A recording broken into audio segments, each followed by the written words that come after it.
ഗീത നീ പറയുന്ന മനസ്സിലാക്ക്. അവ അറിഞ്ഞാൽ നമുക്കൊന്നും പോകാൻ പറ്റൂല. നിനക്ക് ഇപ്പോഴും അവന് മനസ്സിലായിട്ടില്ല. ഫ്രണ്ട്ഷിപ്പിന്റെ വില എന്നാന്ന് നിനക്ക് അറിയില്ല.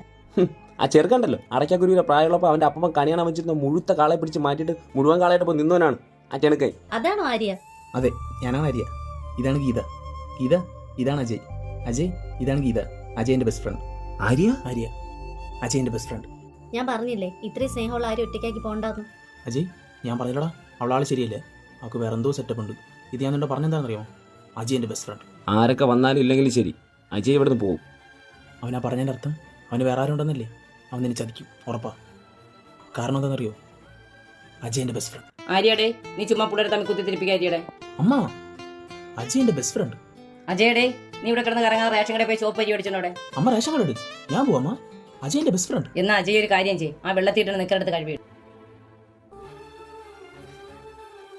ഇത് അജയ്, ഇത് ഗീത.